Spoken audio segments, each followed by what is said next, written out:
नमस्कार students.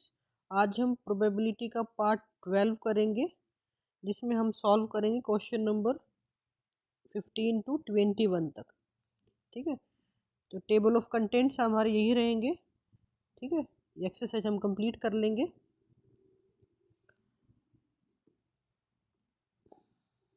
Start करते हैं क्वेश्चन नंबर 15 से। आपको क्वेश्चन में गिवन है, if E and F are events such that P of E is equal to 1/4, P of F is equal to 1/2, and probability of E and B. E and B means E intersection F. Sorry, B नहीं F है, is equal to 1/8. You have to find out the probability of E और F. ठीक है, तो P of E और F, ठीक है, formula हमें पता है, probability of E plus probability of F minus probability of E intersection F. Values put कर देते हैं, आपको सब गिवन है। 1/4 प्लस 1/2 माइनस 1/8 करेंगे तो आप आंसर हमारे पास आ जाएगा 5/8। पार्ट हम देख लेते हैं। Probability of not E means E complement and means n intersection, not F means F complement, ये हमें निकालना है। और इसके लिए हमारे पास फॉर्मूला रहता है probability of 1 minus probability of A union B. ठीक है, कैसे रहता है एक बार फटाफट देख लीजिए एक बार। ठीक है, ये हमारे पास ई हम मान लेते हैं, ये हम एफ मान लेते हैं। ठीक है, अब हमारे पास ई कॉम्प्लीमेंट क्या होगा, ई के अलावा जितना भी हमारे पास बच गया है, तो ये हमारे पास ये रहेगा। ई के अलावा जितना भी बच गया है, ई वाला पोर्शन नहीं आएगा। ठीक है, इसके अलावा जितना भी आपके पास ये एरिया है, आपके पास ई कॉम्प्लीमेंट है ये। Clear this area. F complement क्या है, एफ के अलावा जो एरिया है वो आपके पास आएगा। ठीक है, एफ को हमें छोड़ देना है, बाकी जितना भी एरिया है वो सब एफ कॉम्प्लीमेंट में आएगा। क्लियर।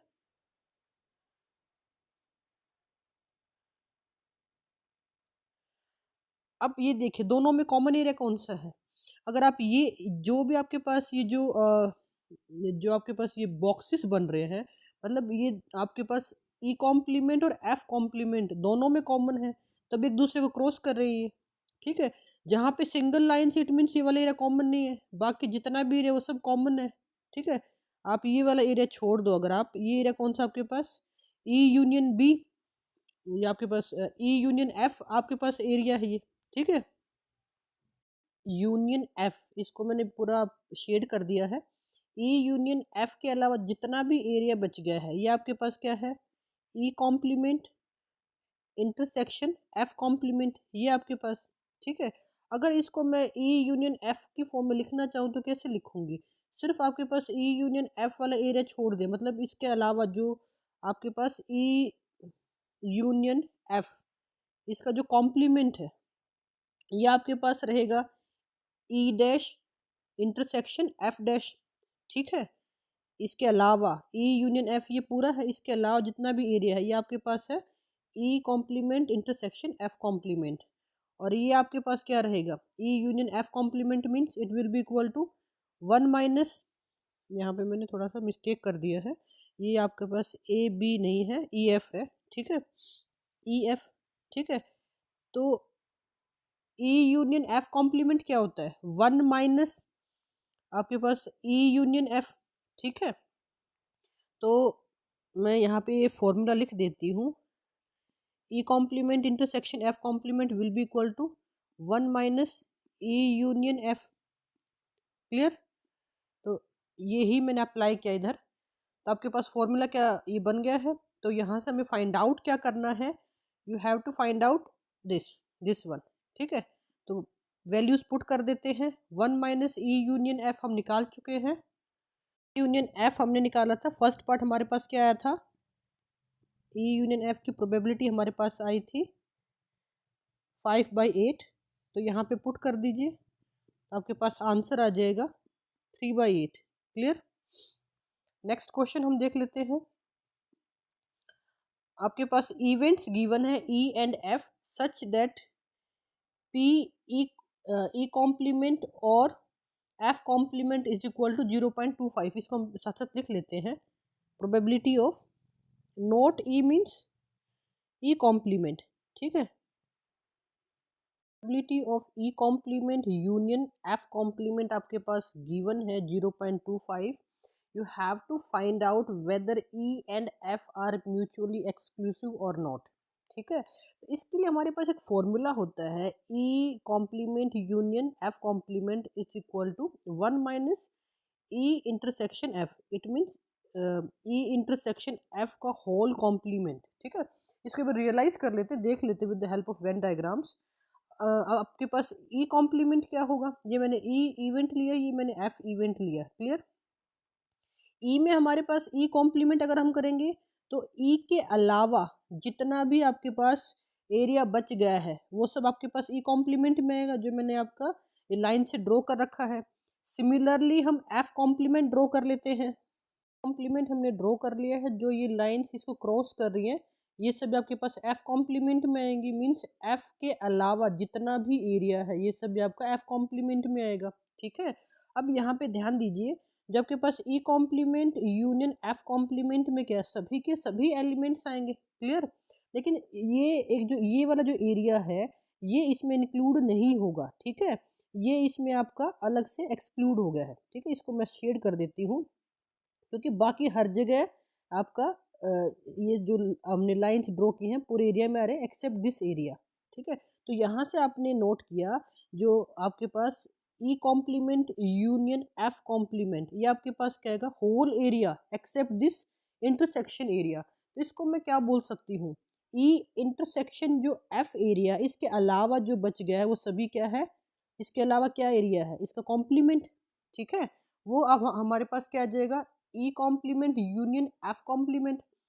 और यहाँ से फॉर्मूला क्या बनेगा, 1 माइनस ई इंटरसेक्शन एफ, क्योंकि ई इंटरसेक्शन एफ का कॉम्प्लीमेंट क्या होगा, 1 माइनस ई इंटरसेक्शन एफ।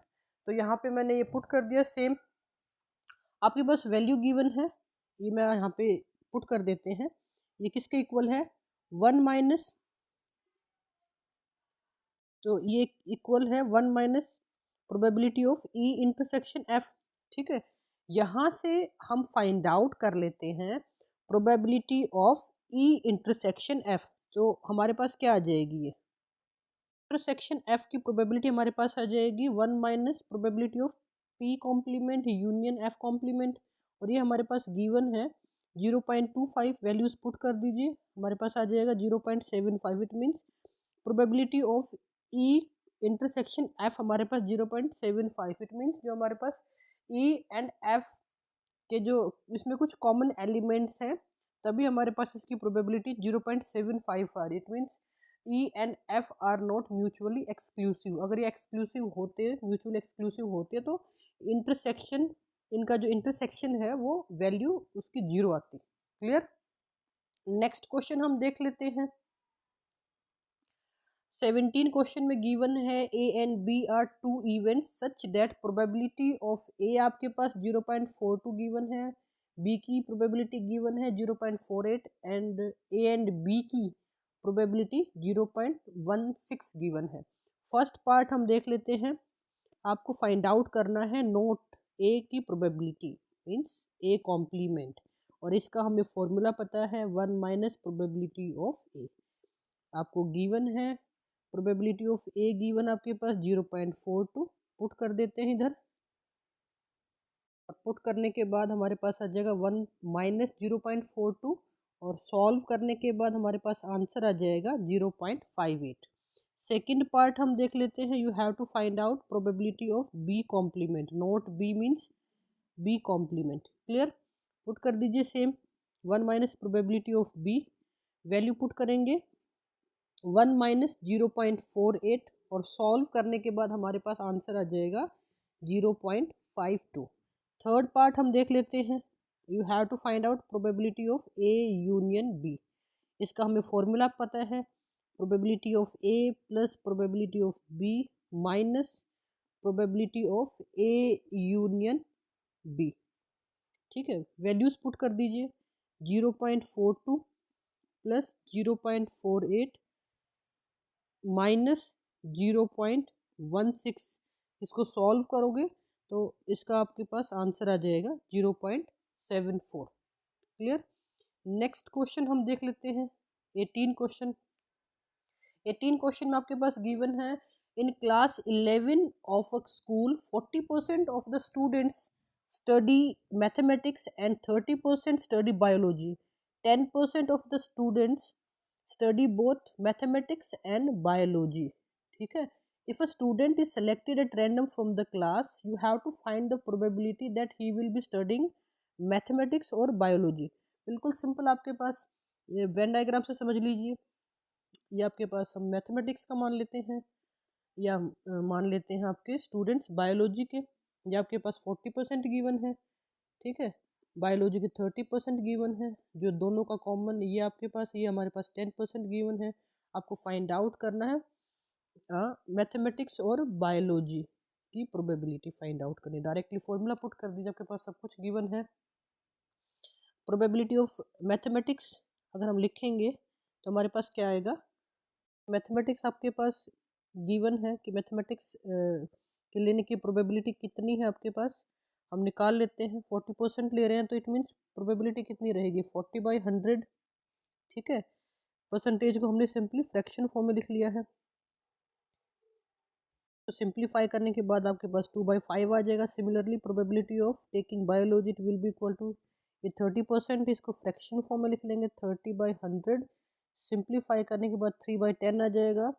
और आपके पास गिवन है probability of taking both mathematics and biology, M intersection B आपके पास 10% है। फ्रैक्शन फॉर्म में आपके पास आएगा 10/100, it will be equal to 1/10। आपको फाइंड आउट करना है प्रोबेबिलिटी ऑफ स्टडिंग मैथमेटिक्स और बायोलॉजी। ठीक है, एम और बी। फॉर्मूला हमें पता है, डायरेक्टली पुट कर दीजिए, P M plus probability of biology minus probability of M intersection B. Put करने के बाद 2/5 प्लस 3/10 माइनस 1/10, इसको अगर आप सॉल्व करोगे पास आंसर आ जाएगा 6/10 and it will be equal to 0.6। Clear. Next हम देख लेते हैं 19 क्वेश्चन। 19 में हमारे पास गिवन है, in an entrance test that is graded on the basis of 2 examinations the probability of a randomly chosen student passing the first examination is 0.8 and the probability of passing the second examination is 0.7. You have to find out अब आपको probability of passing at least one of them भी given है। one of them means दोनों का A और B। अगर मैं A मान लेती हूँ फर्स्ट एग्जामिनेशन के लिए, B में मान लेती हूँ सेकंड के लिए, तो at least one of them मतलब A और B, then you have to find out the probability of passing both. Both means you have to find out the probability of A and B. A मैंने event माना है जब मैंने first examination पास के लिए, ठीक है, और प्रोबेबिलिटी ऑफ ए क्या हो जाएगी, ये पास होने की प्रोबेबिलिटी क्या है, फर्स्ट एग्ज़ाम पास होने की 0.8, सेकंड एग्ज़ाम पास होने की प्रोबेबिलिटी क्या है, बी में इसको मान लेती हूँ, गिवन है 0.7। Probability of passing at least one of them, A और बी या फिर ए यूनियन बी आपके पास गिवन है 0.95। Then you have to find out probability of A and B, दोनों सब्जेक्ट दोनों एग्जामिनेशन पास होने की प्रोबेबिलिटी आपको फाइंड आउट करनी है। सिंपल है, आपको फॉर्मूला पता है, probability of A intersection B का अगर हम निकालेंगे तो प्रोबेबिलिटी ऑफ ए, ये सिंप्लीफाइड फॉर्म में मैं लिख रही हूँ, minus probability of A union B. Directly values put कर दीजिए, 0.8 प्लस 0.7 माइनस 0.95, सॉल्व करोगे तो आपके पास आंसर आ जाएगा 0.55। नेक्स्ट क्वेश्चन हम देख लेते हैं, the probability that a student will pass the final examination in both English and Hindi is 0.5। साथ साथ मैं लिख लेती हूँ, हिंदी इंग्लिश के लिए मैंने ई माना है, हिंदी के लिए एच माना है, तो आपके पास गिवन है दोनों एग्जामिनेशन पास होने की प्रोबेबिलिटी आपके पास 0.5 गिवन है, ठीक है। And the probability of passing neither is 0.1। Passing of neither, neither means अगर एटलीस्ट वन पास हो रहा है, मतलब कोई भी एक हो रहा तो ई यूनियन एच होता है, और नाइदर, नाइदर मतलब इनमें से कोई भी पास नहीं हो रहा है तो ई यूनियन एच डैश, ठीक है। दोबारा रिपीट कर देती हूँ, नाइदर मतलब किसी भी सब्जेक्ट में पास नहीं हो रहा है, तो किसी भी सब्जेक्ट में नहीं पास हो रहा उसके लिए आप कैसे लिखोगे यूनियन आपकी सेट के फॉर्म में, अगर किसी एक सब्जेक्ट में पास होता है एटलीस्ट वन में, किसी भी एक में, तो ई यूनियन एच होता है, और एक में भी पास नहीं हो रहा है तो मतलब ई यूनियन एच के अलावा जितना आपके पास पोर्शन बच गया है वो आपके पास क्या है, आपके पास नाइदर में, एक में भी पास नहीं हो रहा है, और तो वो हमारे पास क्या आ जाएगा, ई यूनियन एच कॉम्प्लीमेंट, ठीक है। वेन डायग्राम से हम देख लेते हैं, डायग्राम में हम देख लेते हैं कि आपका एक इंग्लिश में पास होने का आपके पास ये इवेंट है, ई यूनियन एच यहाँ पे शो करता है कि एटलीस्ट किसी भी एक सब्जेक्ट में पास होगा, तो ई यूनियन एच से आप शो करोगे, ठीक है। किसी भी सब्जेक्ट में पास नहीं होगा, it means E union H, इसके यूनियन के अलावा जितना भी आपके पास एरिया बच गया है ये आएगा। एक भी सब्जेक्ट में पास हो रहा तो यूनियन के अंदर आ जाएगा, अगर इसके अलावा जितना पोर्शन बचा ये क्या है, अगर एक भी सब्जेक्ट में पास नहीं होता, ठीक है। तो इसने बोला नाइदर, किसी भी एक सब्जेक्ट में नहीं पास हो रहा उसकी प्रोबेबिलिटी 0.1 है, तो किसी भी सब्जेक्ट में पास नहीं होगा तो उसके लिए आपके पास क्या आएगा, ई यूनियन एच डैश, इसके अलावा जितना एरिया बचा है वो क्या है, ई यूनियन एच डैश, ठीक है। तो यहाँ पे ये आई थिंक क्लियर हो गया है। तो probability of E union H dash ये आपके पास गिवन है 0.1, ठीक है। If the probability of passing the English examination, English examination pass होने की प्रोबेबिलिटी आपके पास कितनी गिवन है, it is 0.75, then you have to find out probability of passing Hindi examination, ठीक है। अभी बिल्कुल आसान हो गया है, डायरेक्टली हम फॉर्मूला अप्लाई कर देते हैं। ई यूनियन एच का फॉर्मूला हम अप्लाई करते हैं, probability of E plus probability of H minus probability of E section H, ठीक है। तो इसमें हम पुट कर देते हैं वैल्यूज, हमें निकालना क्या है, प्रोबेबिलिटी ऑफ एच हमें फाइंड आउट करना है। ये हमारे पास क्या आ जाएगा, हम सभी वैल्यूज इस तरफ लेफ्ट हैंड साइड में ले जाते हैं, probability of E union H minus probability of E plus probability of E intersection H, ठीक है। यहाँ से आप आराम से फाइंड आउट कर सकते हो probability of E union H, ये हमारे पास क्या हो जाएगा, 1 minus 0.1, it will be equal to 0.9, ठीक है। वैल्यूज पुट कर दीजिए, ये हमने निकाल लिया है 0.9, प्रोबेबिलिटी ऑफ ई आपके पास गिवन है 0.75, ई इंटरसेक्शन एच की प्रोबेबिलिटी आपके पास गिवन है 0.5, तो सॉल्व करेंगे तो आपके पास आंसर आ जाएगा 0.65। क्लियर। लास्ट क्वेश्चन हम देख लेते हैं। In a class of 60 students 30 opted for NCC, 32 opted for NSS and 24 opted for both, ठीक है। If one of these students is selected at random, find the probability that the student opted for NCC or NSS, ठीक है। पहले हम जो given है वो लिख लेते हैं। प्रोबेबिलिटी ऑफ एनसीसी के लिए हमारे पास कितना है, ऑप्टेड फॉर एनसीसी 30 हमारे पास फेवरेबल केसेस हैं, टोटल हमारे पास स्टूडेंट्स कितने हैं 60 हैं, it will be equal to 1/2। Probability of opting NSS ये निकाल लेते हैं हम, 32 डिवाइडेड बाय 60, और probability of NCC and NSS ये हमारे पास कितना है 24 है। पार्ट है आपको फाइंड आउट करना है प्रोबेबिलिटी ऑफ ऑप्टिंग एनसीसी और एनएसएस, ठीक है। तो यूनियन वाला केस हमारे पास बन जाएगा, फॉर्मूला हम अप्लाई कर देते हैं, आपके पास सब कुछ गिवन है। प्रोबेबिलिटी ऑफ एनसीसी 30/60 हम लिख लेते हैं ताकि सबका डिनोमिनेटर सेम हो जाए और आपको सॉल्व करना आसान हो जाए, plus probability of NSS 32/60 minus इनका इंटरसेक्शन की प्रोबेबिलिटी -24/60। इनको सॉल्व कर लेते हैं, करने के बाद आपके पास आ जाएगा 38/60 और इसको सिंप्लीफाई करोगे तो आपके पास आंसर आ जाएगा 19/30। क्लियर। नेक्स्ट पार्ट देख लेते हैं। पार्ट में हमें फाइंड आउट करना है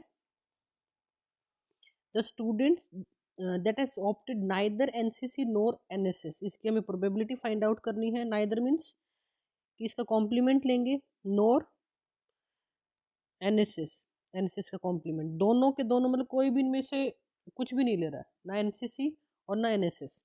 तो हमें इसका मैंने फॉर्मूला आपके लिए बताया था। तो ये क्या होता है, 1 माइनस प्रोबेबिलिटी ऑफ इन दोनों का यूनियन, ठीक है। ठीक है, मैंने प्रूव किया था आपको पहले भी कि अगर आपके पास दो इवेंट गिवन है, A complement intersection B complement, ये आपके पास किसके इक्वल आ रहा था, it will be equal to A union B का complement and it will be equal to 1 minus A union B. ठीक है, यही मैंने यहाँ पे पुट किया है। इसको सॉल्व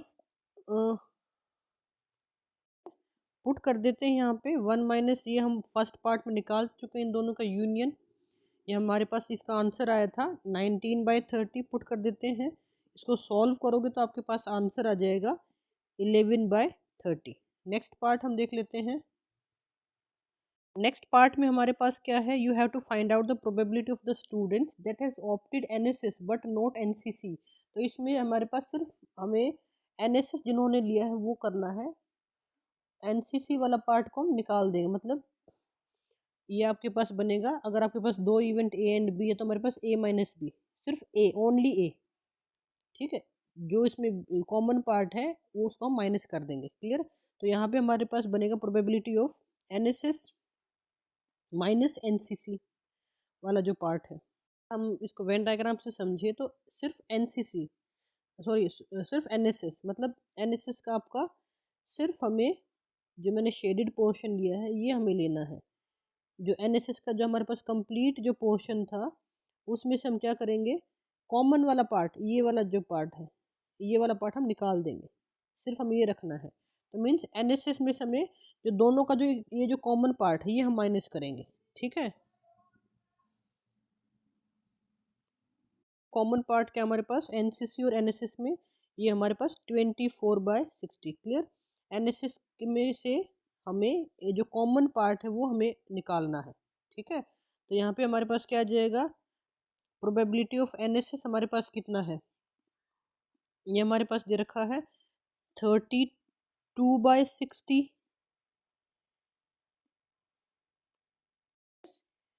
24/60, ये हमारे पास आ जाएगा 8/60 और इसको सॉल्व करेंगे तो हमारे पास आ जाएगा ये 2/15। ठीक है, क्लियर।